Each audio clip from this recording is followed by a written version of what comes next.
Why should your company advertise on EDFL Web TV? EDFL Web TV reaches an audience drawing from the biggest sporting body in Melbourne's expanding northwestern suburban corridor, with over 9,000 participants and tens of thousands of families and fans distributed on a network reaching thousands of tech-savvy social media subscribers. EDFL Web TV can present your company's product or service in a top-of-the-show billboard, similar to a network TV sports broadcast, either with vision or still graphics. Sponsored segments are available and can be integrated into the regular week-to-week show. EDFL Web TV is also compatible with conventional TV ads, either professionally made or made by the EDFL. Customise your advertising package to reach the EDFL Web TV and social media audience today.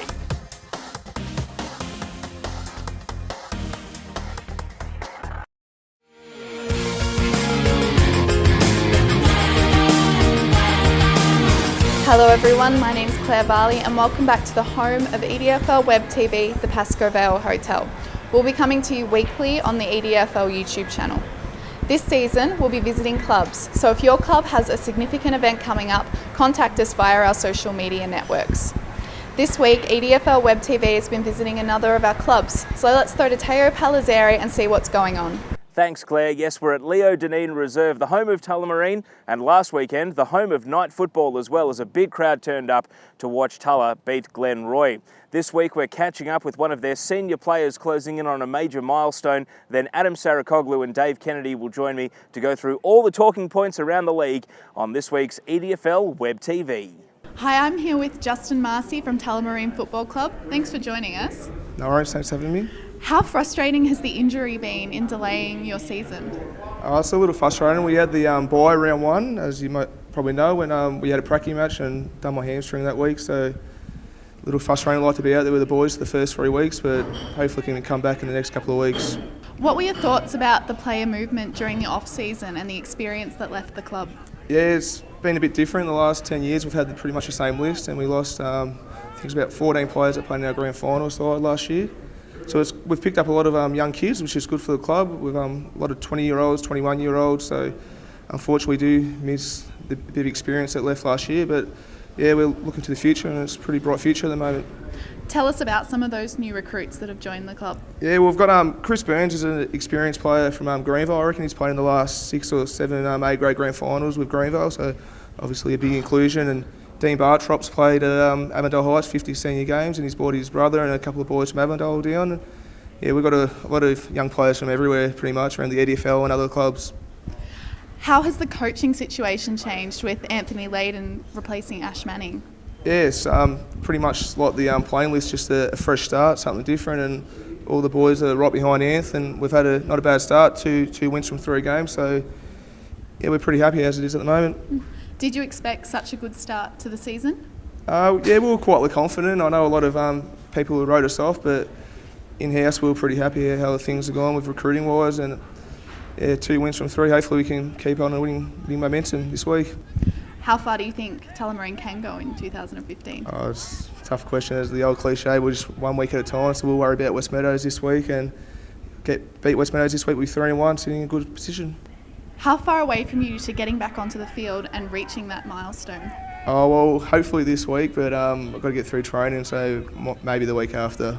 Thank you so much for talking to us today. No worries, thanks for having me. And now to the panel discussion of this week's episode in front of a live audience here at Tullamarine, so no pressure guys, but Adem, Saricaoglu and Dave Kennedy join me, and let's jump right into it. The game that we went to at the weekend was Pascoe Vale beating Strathmore in Strathmore Community Bank Premier Division, and Adem, this was a statement from Pascoe Vale about the ambitions they have for the season ahead. It was. Any doubt that they weren't flag contenders, they're out the window now. They are definitely flag contenders, and just an unbelievable performance against the reigning Premier. Dave, this was a debate in post-game about inside football versus outside football, about speed versus strength. What did you take away from the game about the way Pascoe Vale plays, given that you didn't see them against Keilor the week before, and this was certainly an improvement even on that performance, and they're 4-0 as well, so hard to find many faults in them at the moment. Well, Dave Morgan really liked their inside play, Teo. I really liked their outside play. I thought that They really were able to move the ball well and transition it well against Strathmore. I think in the end, their outside play was the thing that caught my attention the most. The players to come back for Pascoe Vale that didn't play at the weekend include two key defenders, TK Paedi and Gareth Donald. They've also got Neil Glowry and Jesse Wells to come back into the side. So, Dave, they're going to have a bit of trouble squeezing players into this team because everyone who walked off at the weekend will feel as though they've held their spot in the team and done enough to get another game. Yeah, absolutely, Tay. I think that most of the players that were out there beat their direct opponents, and that's why Pascoe Vale were the winners in the end. And Adam, you look at Strathmore's team, it was Matt Knight's first game since injuring his arm on Good Friday. It was Andrew Horn's first game for the season. And they had no Callum Wilson, he was out, and also Todd Grimer, still suspended. So it's important not to get carried away and say that Strathmore are dropping off here because some of their better players hadn't had too many minutes in the legs and some of their better players in the key position stocks weren't even playing on the day. So we can't get carried away with this result just yet.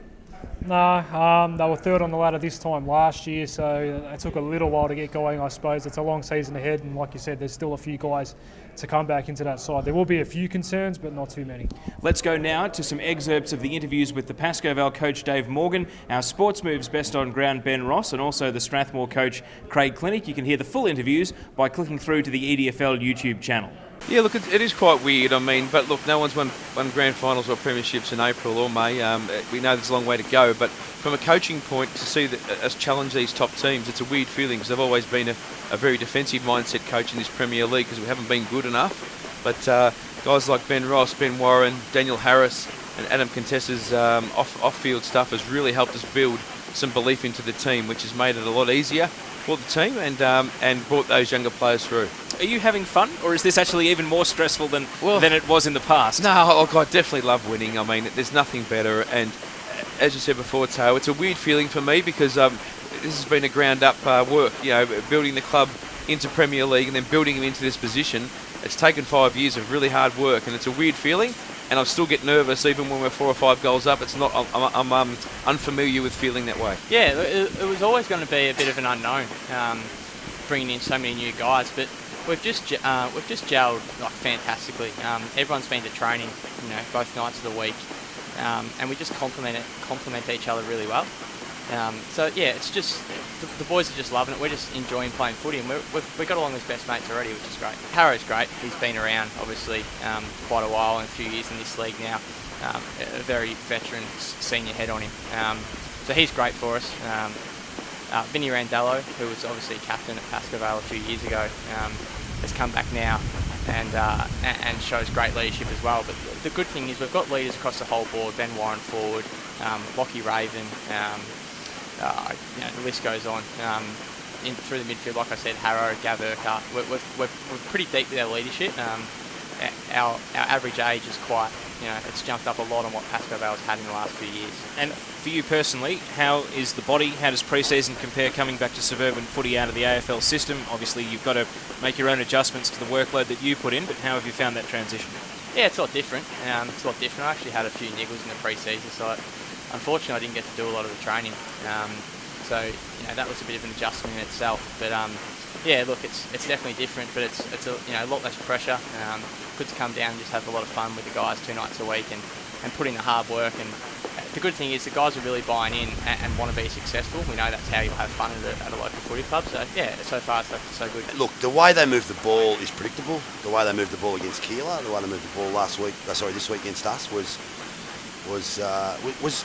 from my viewpoint what I expected. I thought Caruso on the outside was dangerous.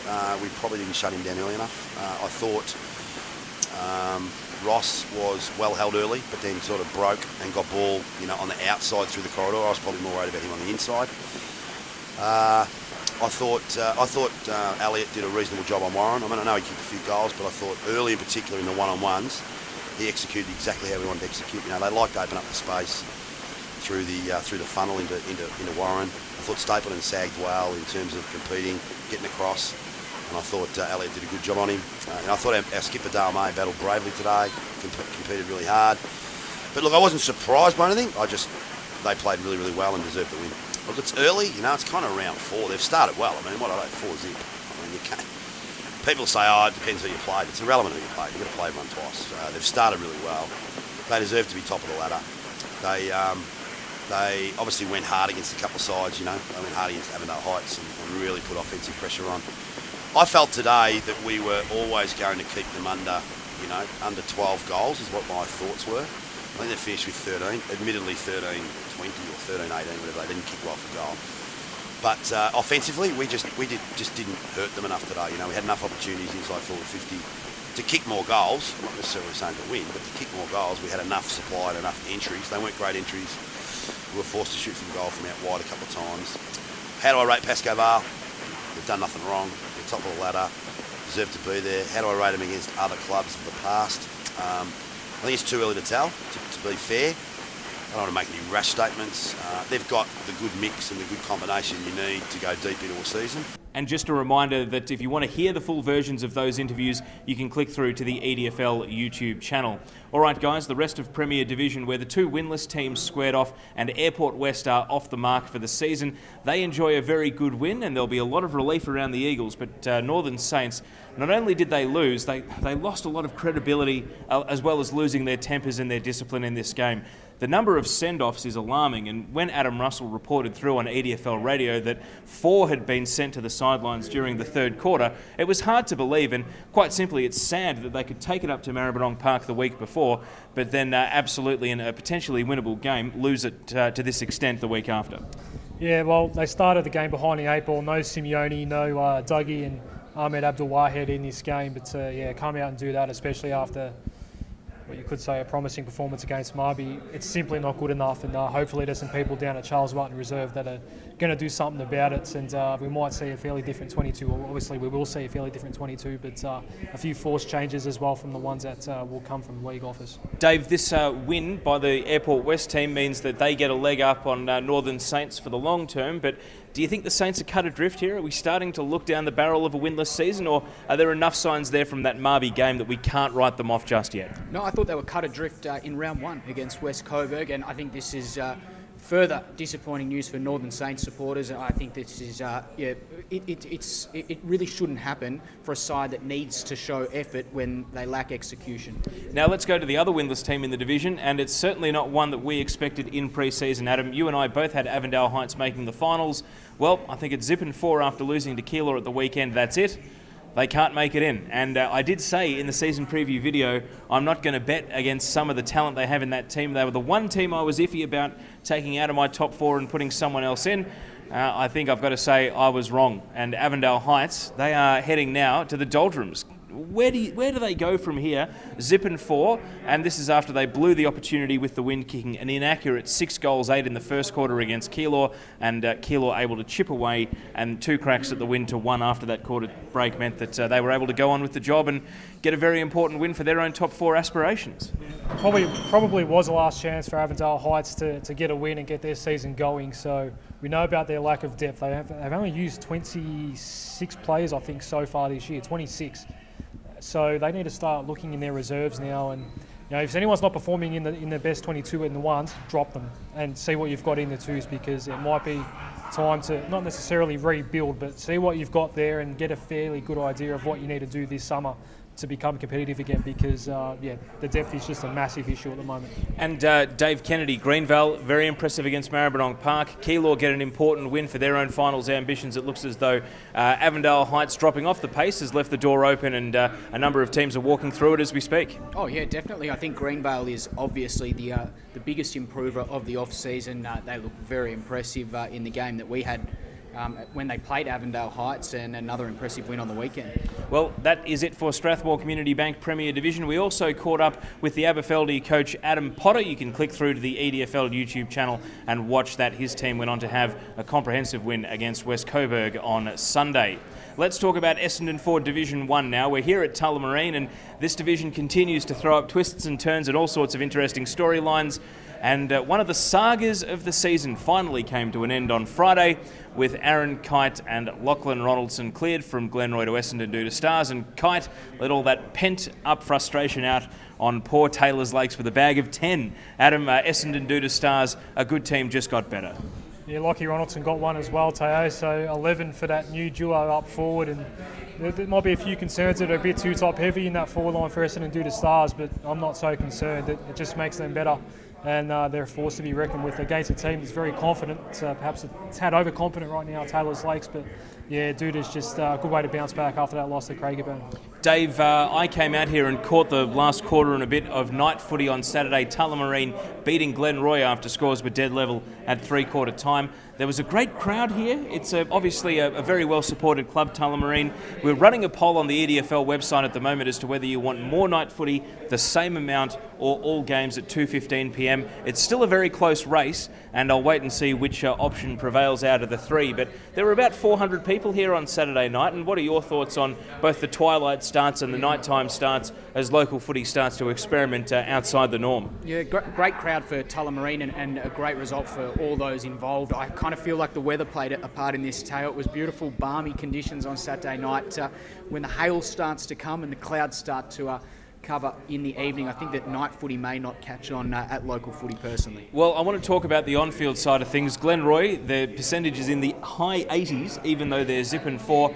My understanding was that they actually dominated the first half of the game, and then Tullamarine did well to stay in it and then kicked away in the last quarter. I don't think they had an inside 50 until time on of the final term, and that was after it was level at three-quarter time. So, Adam, do we need to stop making excuses for Glenroy, or is there still enough evidence there that they are competitive? It's just that they're the team that can't get the 4 points.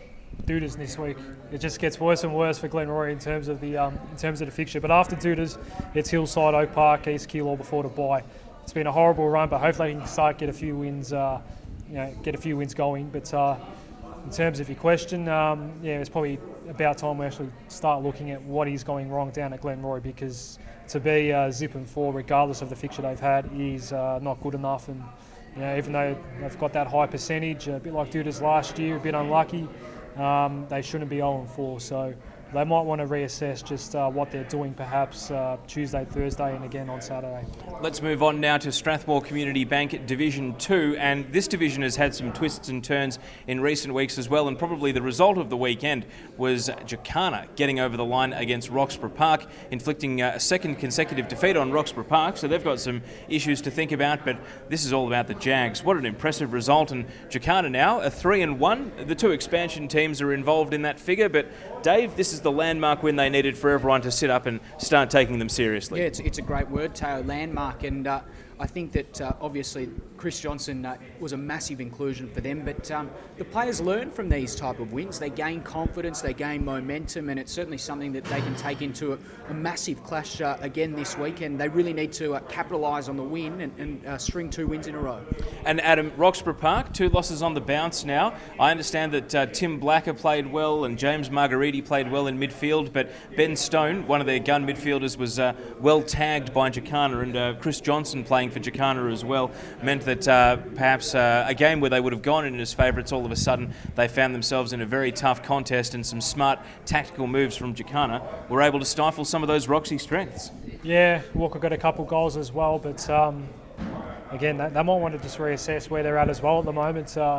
There might be a couple there that are a bit too overconfident, and they might just need to take a step back and see what they can improve. If it is a case of individuals being played out of the game, then I suppose that can be corrected, and you can throw them different parts of the ground, throw the magnets around and see what happens, because they've got a lot of quality on that list. But there's a few things amiss right now at Roxy Park, but they are 2-2, plenty of time to recover, and they're still in the top 4. So as long as they can stay in the top 4, anything can happen once they get to the finals. And Moonee Valley, a very impressive twilight game win out at Keilor Park. We actually caught up with their coach Peter Gleisner on Saturday afternoon before they played that game, but we talked about a lot of the general issues facing the club at the moment, so you can click through to the EDFL YouTube channel and hear that interview as well. Stick around, the preview video is coming up. We'll look at some of the key matchups heading into round 5 of Essendon District Football League action, but for now, from the Tullamarine Football Club, it's goodbye. That's the end of this edition of EDFL Web TV. Make sure to check out the EDFL YouTube channel for more videos. I'm Claire Varley, and we'll see you back here at the Pascoe Vale Hotel soon.